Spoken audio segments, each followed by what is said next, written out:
Hey friends, coming to you from my mod van. I recently returned home from a trip to Hot Springs, North Carolina. It was a cold weekend, so I really wanted to have some things to cook inside the van if I could, instead of having to build a fire, use a Dutch oven, that type of thing.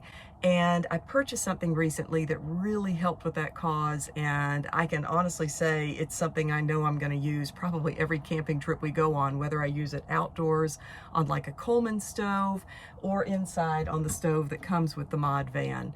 But it's called the Omnia Oven.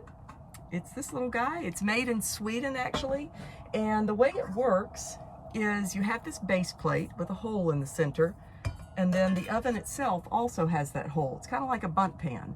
You put the pan onto that base plate, and then you put the top on, the lid on, and heat circulates both from the bottom, and then it goes through that hole in the middle up to the top of the food and circulates around the top as well and creates an oven effect. It's brilliant. It's amazing how simple the concept is, but how well it works. We used it pretty extensively on this camping trip and tried several things. You can buy the oven just by itself, and I'll leave some links below to the best deal that I found on all of these things, because it does vary a little bit in price depending on where you get it. But I went ahead and just knew that I would probably end up buying all the accessories anyway, because that's how I roll. And so I just went ahead and did it out of the gate. But what I bought with it, or came with it, was this silicone liner. And honestly, I wish this just came with it standard. I think it should, because it makes cleanup so much easier to just pop it in there and then cook the food inside that liner. But it doesn't. You have to buy it separate, but it came with my kit.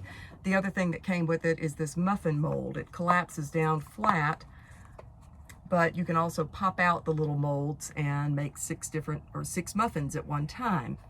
And we discovered that just a mix from the grocery store, like a little Martha White bagged mix, worked perfectly. It was just the right amount, but you could easily make probably half a batch of muffins at home, and that would work too.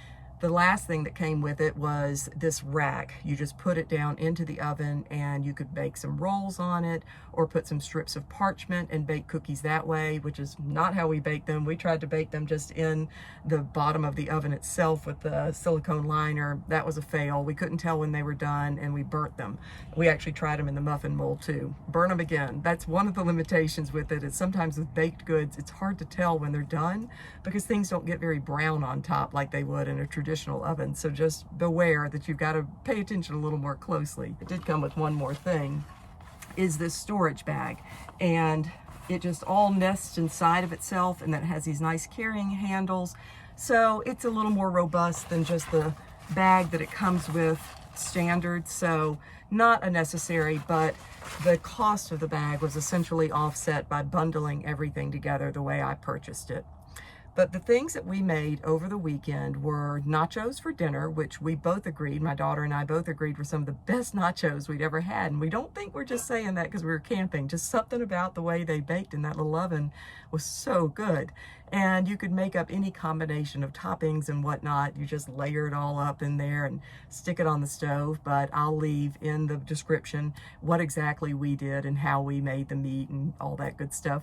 Then the next morning we made a frittata, which was excellent. And again, I'll leave the recipe of what we did below, just so you know what proportions to use as far as the amount of eggs and all that. And then we also made the muffin mix. Everything was great. It was all baked all the way through. There weren't any places where it was, more done than others. I was really impressed with how even it did bake everything. Again, the cookies were probably the only thing that didn't do as well, but that was more user error than, I think, the oven's fault. So back to our trip to Hot Springs. We traveled from Waynesville, where we live, over to Hot Springs via Highway 209, and that is one of the most beautiful drives in the entire state, in my opinion. Very tranquil, pastoral type setting.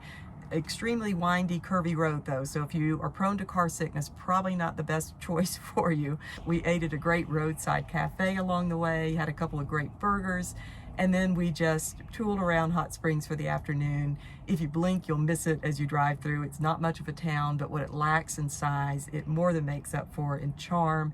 Has a couple of nice galleries with products made by local artisans, some local ice cream, coffee shops, that type thing. So it's just a fun place to spend an afternoon. The Appalachian Trail even walks right through town, and you'll see Appalachian Trail emblems in the sidewalk itself. So that's fun. You may even see a thru hiker too if you're there in the right season. But after we left Hot Springs, we decided, instead of staying in a commercial campground close to town, to go about 10 minutes outside of town and stay at a farm called Paint Rock Farm. And I'll leave a link to it below so you can see the website for it. It's an event center, but it also has about 12, I think, glamping style cabins. It's spread out over 100 acres, so you never feel crowded with anybody. There were a few other people staying there in the cabins with their dogs. It was very dog friendly, as is Hot Springs actually, but we hardly saw them, and we felt like we had the place all to ourselves. It was just so peaceful and a great place to stay for the night. A million stars out that night with the clear sky.